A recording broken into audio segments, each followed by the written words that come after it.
मस्जिदों को इबादतों के साथ तालीमी सरगर्मियों का मरकज़ बनाया जाए।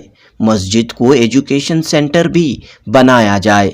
हर मस्जिद में लाइब्रेरी, स्टडी सेंटर कायम किए जाएं। कर्नाटक के साबिक़ रियासती वज़ीर आर रोशन बेग ने ये बात कही। बेंगलुरु की बीईटी कॉलेज में मशहूर अफसाना निगार मरहूम मजहर उम्मीद की किताब 7 रंग 7 सुर की तकरीब रस्म रोनुमाई से आर रोशन बेग ने खिताब किया। आर रोशन बेग ने कहा कि दिल्ली में जहां उर्दू किताब बाज़ार था, वहां आज कबाब की दुकानें नज़र आती हैं। इसी तरह बेंगलुरु में भी उर्दू किताबों की दुकानें एक के बाद एक ख़त्म होती हुई आ रही हैं। आर रोशन बेग ने कहा कि अब मस्जिदों के तहत उर्दू कुतुबखाने, लाइब्रेरियाँ कायम की जाएँ। इस सिलसिले में अंजुमन तरक्की उर्दू हिंद कर्नाटक पहल करे। रोशन बेग ने अपने खिताब में मस्जिद वन मूवमेंट का भी जिक्र किया। आजकल उर्दू किताबें, उर्दू पहले जो बुक शॉप्स होते थे वो ऐसा ऐसा गायब। बड़ा अफसोस होता है कि दिल्ली पहुंचे तो दिल्ली में जब एक उर्दू बाजार हुआ करता था, अब वहाँ नई से किताबें, उर्दू किताबें की दुकानें होती थी। आज वहाँ कबाब की दुकानें।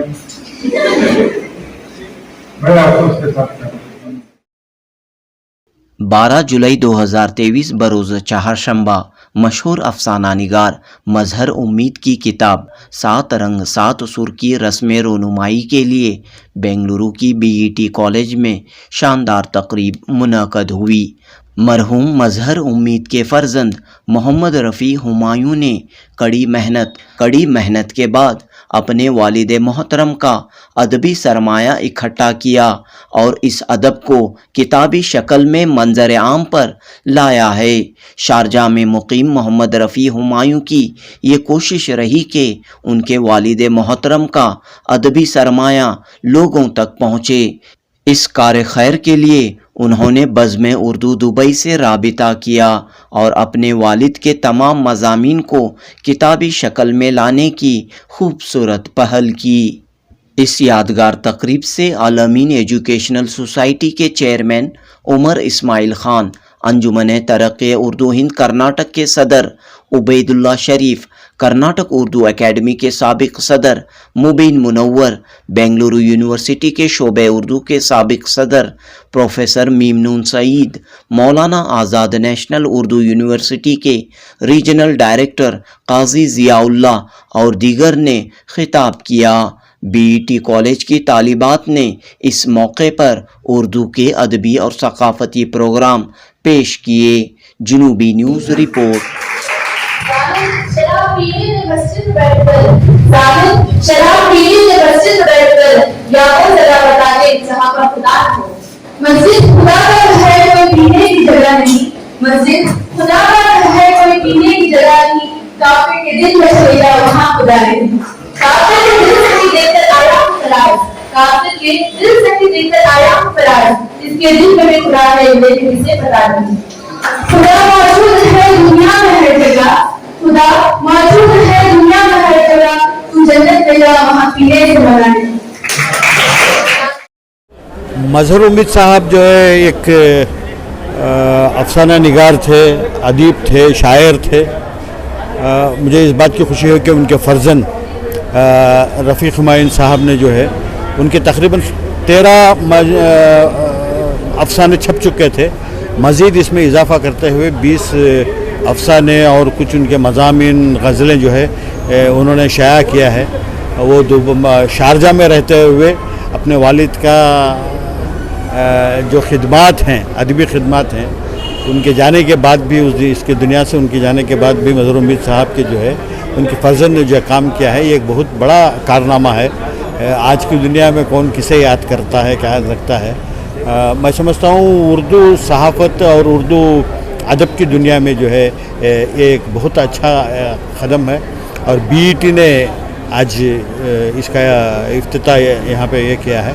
मैंने बीईटी से ये गुजारिश की है कि यहाँ जो बच्चे तालीम हासिल करते हैं उनके सामने कम से कम महीने में एक बार एक अफसाना पढ़ें और उसके ऊपर तफसीरा करें, ताकि आने वाली नई नस्ल में जो है इसके ताल्लुक़ से शौक़ पैदा हो।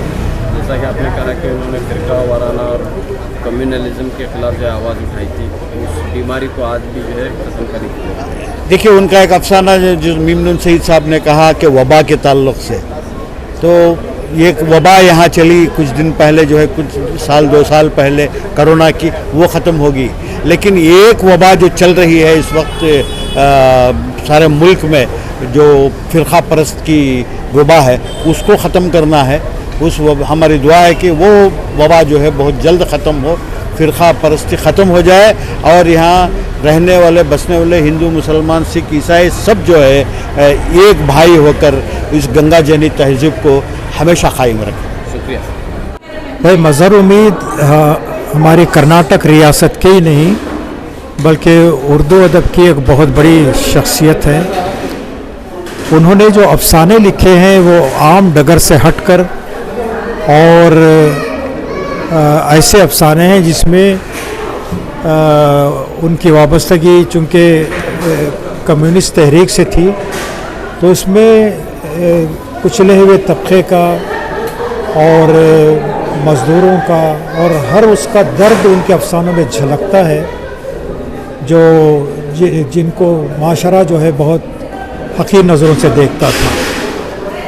उन्होंने उनके जज्बात की तर्जुमानी में बहुत कमाल दिखाया है।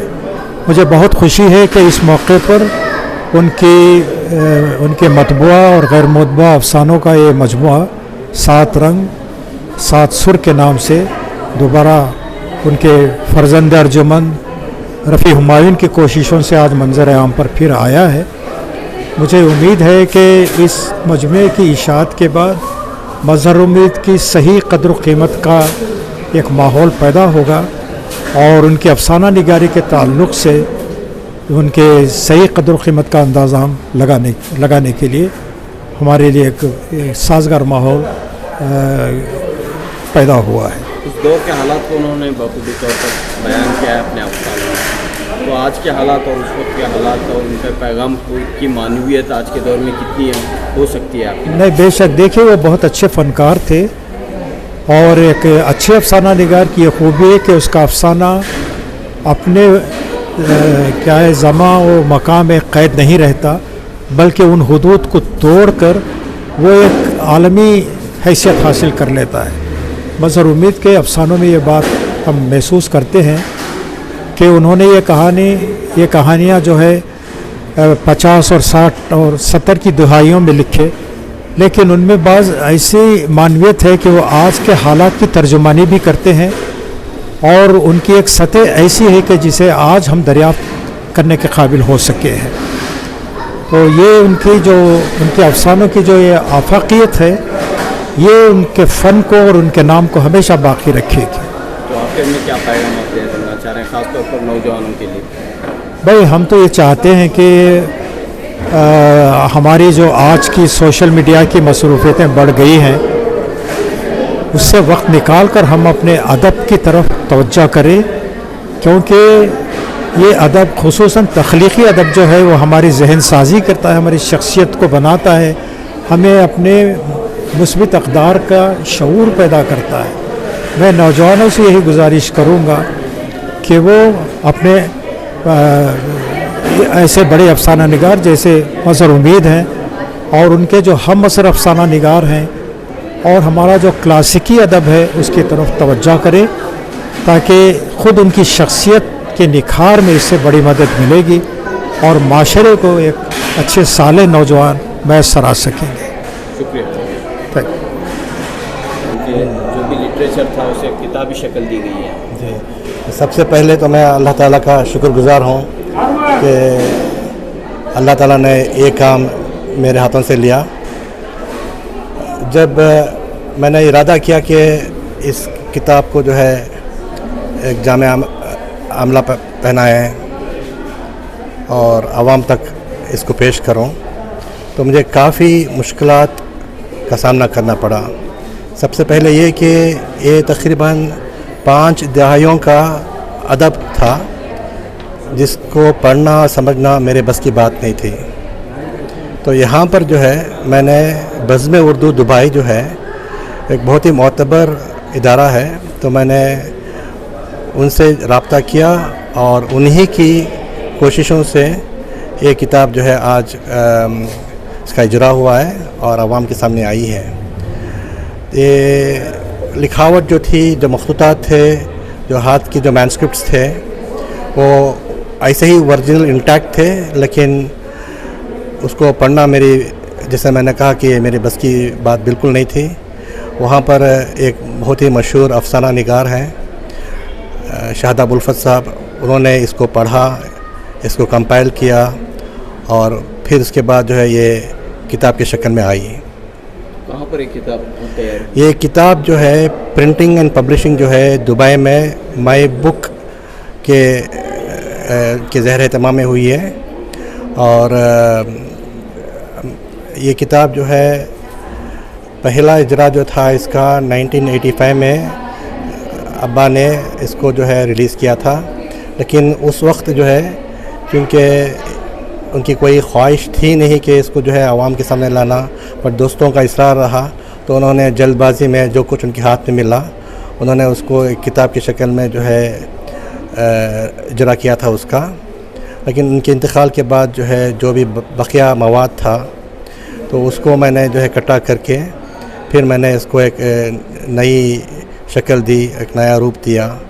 तो ये जो है किताब अब मुकम्मल 286 सफ़ों की है और इसकी प्रिंटिंग एंड पब्लिशिंग जो है दुबई में, दिल्ली में हुई और इसका एक इजरा जो है शारजा में हुआ पिछले साल शारजा इंटरनेशनल बुक फेयर में नवंबर 2022 में। और चूँकि यहाँ पर जो है इस शहर में अब्बा को जानने वाले हैं तो फिर मैं सोचा कि इसका इजरा यहाँ पर भी जो है किया जाए। तो मज़हर उम्मीद साहब का ताल्लुक़ बेंगलुरु से था, तो कैसे आप शारजा गए और कैसे? जी हाँ, ताल्लुक़ तो हमारा बेंगलुरु ही है, यहीं पर पैदाइश हुई मेरी भी और अब्बा भी यहीं पर अपना वक्त गुजारा। बस माली माली हालात की वजह से, वजूहात की वजह से मुझे जो है शहर बेंगलुरु छोड़ना पड़ा। 1992 में जो है मैं बेंगलुरु को छोड़ा और वहीं पर जो है मैं शारजा में जाके मुकीम हो गया। तो लेकिन बेंगलुरु से जो मेरा रूहानी ताल्लुक़ है वो अभी बरक़रार है। तो यहाँ पर जो है चूँकि बहुत सारे रिश्तेदार हैं, आना जाना रहता है, तो काफ़ी लोगों से जो है वही मोहब्बत है, तो उसको बरक़रार रखता हूँ मैं। तो क्या कहते थे आपके वालिद साहब, क्या फरमाते थे और उनका अब्बा की दो बातें मुझे यहाँ पर याद आती हैं कि अब्बा ने मुझे 2 किताबें पढ़ने का जो है ज़ोर दिया। एक किताब थी मौलाना अली मियाँ नदवी साहब की ज़ादे राह। ये किताब पे उन्होंने बहुत ज़ोर दिया, कहा कि ज़िंदगी में इसको एक बार पढ़ना। फिर और एक किताब थी जो मौलाना मौदूदी साहब की, जो तफ़हीमुल कुरान ये थी 7 जिल्दों से। अब्बा ने कहा इसको तर्जुमे से पढ़ो। ये दोनों चीज़ें मैंने जो है किया है, मैंने जो है किताब पढ़ी है, दोनों किताबें पढ़ी है। तो मुझे इससे ये ज़ाहिर होता है कि ये किताब, ये दो जो किताबें हैं कि इसके अंदर हमारी ज़िंदगी का कंप्लीट एक समरी आ जाती है। तो अगर हर कोई शख्स इसको अगर पढ़ेगा तो उसको सही मानों में ज़िंदगी गुजारने के लिए राह मिल जाएगी। तो आइंदा का क्या मंसूबा रहेगा? अब यहाँ पर आपने किताब भी शाया की है, बस आइंदा यही है कि जैसा अभी हमने सुना कि अदबी हल्क़े तकरीबन ख़त्म होते आ गए हैं, जहाँ पर जो है नसरी महफ़िलें हों, इसका ज़िक्र हो, तो ये तकरीबन ख़त्म हो चुका है। तो मैं चाहता हूँ कि जो है इसको बरक़रार रखा जाए, अदबी मजलिसें हों और नसर की तरफ ज़्यादा तवज्जो दें। तो यही आपकी जी कोशिश रहेगी और इस सिलसिले में आप भी पहल जी जी जी इंशाअल्लाह मेरे हाथ से और जो अल्लाह ताला खिदमत लेगा मैं हाज़िर हूँ और मैं ज़रूर इस बात को मैं मुकम्मल तौर से आगे बढ़ाऊँगा। एक्चुअली मैं यूएई में born and brought up हूँ, and it's a really shameful thing that I don't know Urdu as much. But one message that I would like to give to the youth is to learn Urdu, because I know how important it is. I can understand, but I cannot speak as fluently as everybody else here could. So a message would be for me and for the rest of the youth is to learn Urdu and understand the beauty in the behind its simplicity. So yeah. कौन थे मजहर में सब क्या? मेरे दादा थे, और yeah, so my dad speaks Urdu and he loves the language, and through him I've grown up watching him speak and enjoy Urdu. So yeah. तो शारजाह में आप रहती हैं, तो वहाँ पर क्यों उर्दू का माहौल नहीं है कि उर्दू आप पढ़ लें या जी जी जी. कैसे? So I mean through my father, through my father, and the events that we attend like this one, and दूसरे मुशायरा के बज़्म उर्दू जो दुबई में है, और उसके मुशायरा अटेंड्स करके you learn, you meet people who also love the language. So yeah. तो आप अपने दादा के बारे में क्या जानती हैं? मैं 9 साल की थी जब उनका इंतकाल हुआ, but one thing I know about दादा is he was a very simple man, he was a very humble man, and what he wrote was not to become popular, not to become famous, but he just expressed his feelings and his art, and through that we remember him, and not because he wanted to become someone famous, but it was because he was a simple man like that. Fariha Afri. यहाँ जनाब रोजला शरीफ साहब मौजूद हैं, मैं उनसे गुजारिश करता हूँ कि आजकल उर्दू किताबें, उर्दू पहले जो बुक शॉप्स होते थे वो ऐसा है। बड़ा अफसोस होता है कि दिल्ली पहुंचे तो दिल्ली में जब एक उर्दू बाजार हुआ करता था, अब वहाँ वैसे किताबें, उर्दू किताबें की दुकानें होती थी, आज वहाँ कबाब की दुकानें बड़े अफसोस के साथ करते। और यहाँ भी बेंगलोर शहर में भी पिछले दिनों में देखा कि यहाँ की एक बहुत बड़ा शिवाजीनगर में भी महबूब बुक स्टूडियो बुक शॉप है, आजकल वहाँ किताबें गायब है, सिर्फ कपड़े हैं और जोधा और जन्नत की बातों की किताबें हैं, मैं अदब की किताबें गायब। मैं अंदरूनी तरक्की उर्दू अखबार से गुजारिश करूंगा कि आप इसमें लीजिए। एक मस्जिद वन मूवमेंट जो शुरू हुआ है, उनसे रास्ता करके आपको एक ऐसा माहौल बनाए कि हर मस्जिद में एक लाइब्रेरी हो। क्या शुरुआत से हर बड़ी मस्जिद में एक लाइब्रेरी। आप देखिए कि आप अमेरिका में किसी शहर में चले जाइए, वहाँ मस्जिद जो है कम्युनिटी सेंटर होता है। आप चाहे शिकागो में जाइए, न्यूयॉर्क में जाइए, सैन फ्रांसिस्को में जाइए, किसी भी शहर में जाइए या लंदन के किसी बड़ी मस्जिद में जाइए, वहाँ एक लाइब्रेरी भी होती है, कैंटीन भी होती है, एक लाइब्रेरी होती है। तो मेरी आपसे गुजारिश है कि एक ऐसी तहरीक चलाए, हम सब आपके साथ हैं। तो एक ऐसा एक कुतुब खाना हो जहाँ किताबें हों, सिर्फ उर्दू के, अंग्रेजी के, कन्नड़ के, ये सब किताबें हों, ताकि बच्चे जाकर बैठे।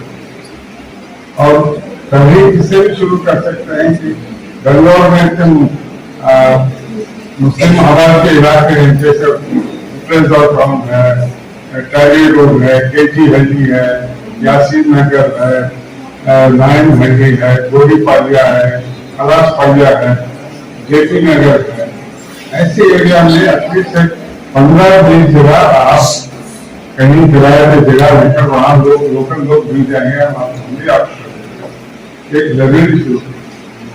लोग कहते हैं वहाँ बच्चे हमारे जाके लाइब्रेरी में पढ़े, लाइब्रेरी में बैठे, थोड़ा सा वक्त ये मोबाइल में गुजारने की बजाय थोड़ा सा पढ़ने का शौक और जौक पैदा हो। ये पहली मैं उम्मीद करता हूँ कि अंजुमन गलत के उर्दू इसमें आगे बढ़कर ये काम शुरू करेंगे। इस चंद अल्फाज के साथ मैं आप तमाम का शुक्रिया अदा करते खुश हूँ कि हमारे दोस्त हुमायूं साहब उनके वालिद की खिदमत में एक बेहतरीन किताब शाये की है। अलवी मूवमेंट एक टीम एफर्ट था, जिसमें सब लोग मिलके बनाए। तकरीबन 57 ईयर्स हो गए मूवमेंट शुरू हो गए। उसमें हमारे मसरूर साहब, रोशन बेग साहब, जितने भी सोशल वर्कर हैं, हमारे इकबाल बेग साहब, जियाउद्दीन साहब, सैफुल्लाह साहब, सब मिलकर टीम एफर्ट से बनता है। लेकिन हमेशा जो है कैप्टन को ही उसका ऋण ये जाता है, लेकिन हमेशा टीम एफर्ट से इदारा चलता है। जैसा ये इदारा है, बीईडी इदारा बना है, उतना बेहतरीन ऑडिटोरियम है, उतना अच्छा इंफ्रास्ट्रक्चर है, आप लोग नैक एक्रेडिटेशन मिल गए आपके, ये सब स्टाफ, स्टूडेंट्स, प्रिंसिपल्स, मैनेजमेंट सबकी मेहनत से बना है।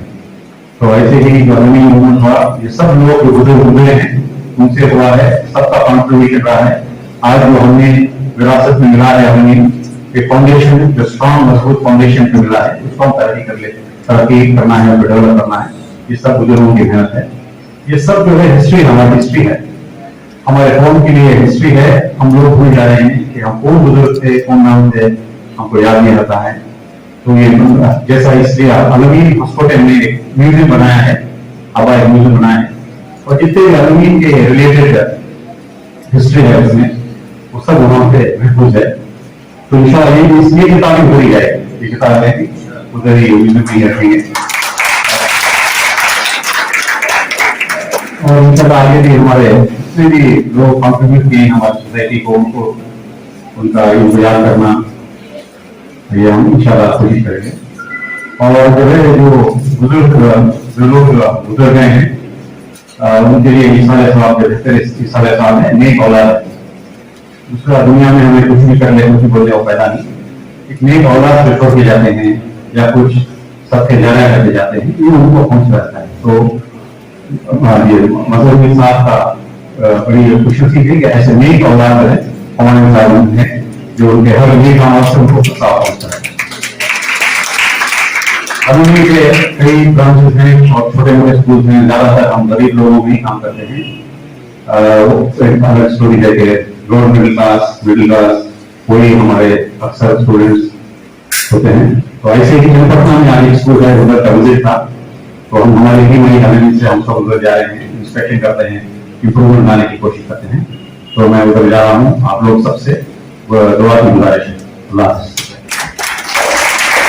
मकान में आग लगी, यह किस्सा हमने किताबों में पढ़ा है। वैसे इसमें 13 अफसाने हैं और यहाँ 7 अफसानों का और दीगर जुड़ामी का इसमें जो इजाफा हुआ है। किसी भी अफसाने को आम बंदर में उठा के पढ़िएगा, उसमें जो आफाकियत है बिल्कुल महसूस होगी। अफसाना निगाह से ज्यादा उर्दू की यादगारी में होता है। मजलिस अदब में जहाँ मंजूर अहमद साहब, ज़ियामीर साहब, उनके साथ शाना बशाना हमारे मजहर उम्मीद साहब भी हुआ करते थे, हर महीना महफिलें हुआ करती थी। उस वक्त के अकाबिर अफसाना निगार हज़रात, जिनके मैं नाम गिनते चले जाऊंगा तो वक्त ज्यादा ही हो जाएगा। दीवारों से लटके हुए सारे फनकारों से एक-एक करके उसका पता पूछा, कहीं से कोई आवाज ना आई। आखिरी सरे पर उसने कैनवास को देखा, ये जाना पहचाना सा लगा। कैनवास के हसीन नकूश पर इसने एक बार हाथ फेरा, कैनवास पर उभरी उभरी सी रंगीन धारियों से धीरे धीरे सुरों में सरगम बजने लगा। उसका सर चकराने लगा, वहीं कैनवास के कदमों में बैठ गई। फिर उसने अपना चेहरा दोनों हाथों में ढांप लिया। फिर उसको महसूस होने लगा कि वो फिर से अंधी हो गई है। फिर लफ्ज़ सुनती है और शुक्रिया। हाथी का सब लगाकर सर्जरी की।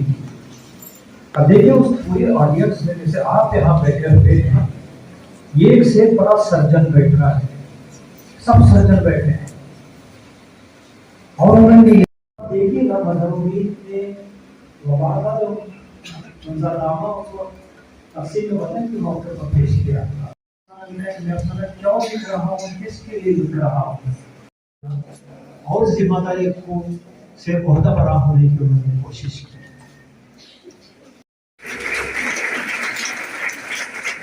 इस किताब के प्रिपरेशन में तो आपने अपनी काबिश से उस कहत को दूर करने की अदब की कदर और कीमत को जानते हैं, अदब के वैल्यू को समझते हैं और ये समझते हैं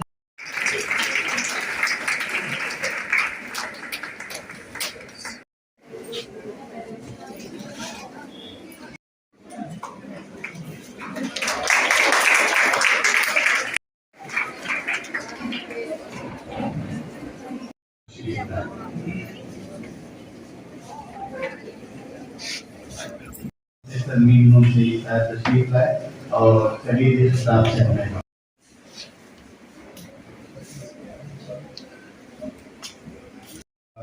किताब इस वक्त हमारे सामने है और इस किताब में आप देखेंगे इंशाअल्लाह कि डॉक्टर यास्मीन मोहम्मदी जनाब नईम इकबाल, तुम्हारी ये मेहनत आएगा जाएगी, बेकार होगी।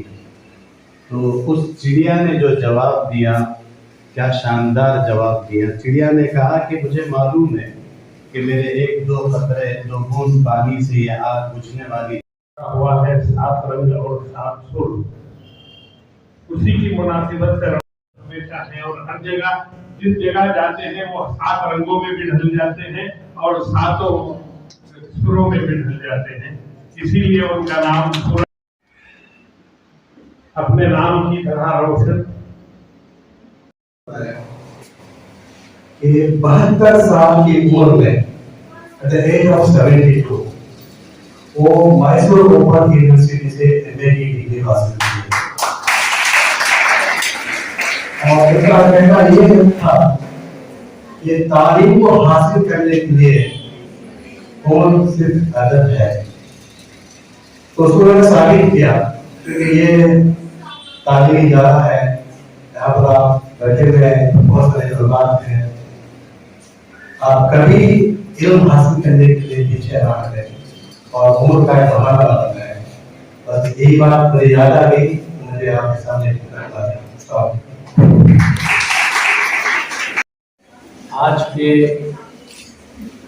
जो किताब की रस्म इजरा हुई 7 रंग 7 सुर, उसके मुसन्निफ थे मरहूम मजहर उम्मी साहब। मजहर उम्मी साहब न सिर्फ शायर और अदीब थे बल्कि एजुकेशन आपके इल्म में अदाना जरूरी समझता हूँ कि शहर का मशहूर इदारा यमीयस जो मारले में मौजूद है उसके वो बानियों में शुमार होते हैं। उस इदारे से हम वाबस्ता रहे और मजहर उम्मीद से जो है हमारे काफी गहरे मुनासिब में रहे। आपको ये बात भी बताना जरूरी समझता हूँ कि इस इदारे के लिए जो बीईटी की जो तहरीक शुरू की थी हमने वहीं से शुरू की। मरहूम से हमारे नासिब गहरे ताल्लुकात भी थे, हमने उनसे बहुत कुछ सीखा भी था। आज का ये रस्म इजरा जो है वहीं पर रखने का था। उनके फजल अभिमत जनाब रफी उमान साहब मुझे फोन किया कि किताब का इजरा वहीं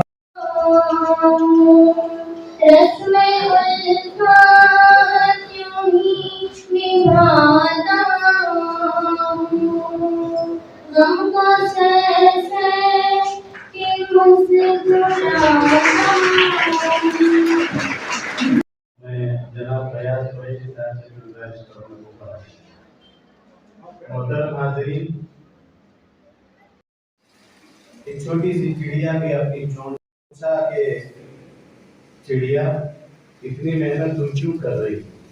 आपकी निहायत सादा है और उर्दू अखबारात और रसाइल में आपके मुख्तलिफ मज़ामीन और मकाले शायद और जालिम जो लोग हैं वो इसका शिकार हुए हैं। आपको याद होगा कि हिंदुस्तान भर के सरदारों की एक कॉन्फ्रेंस में हो रहा है उसे देखते रहो चुपचाप, जो हो रहा है उसे देखते रहो चुपचाप, यही सुकून से जीने की एक सूरत है।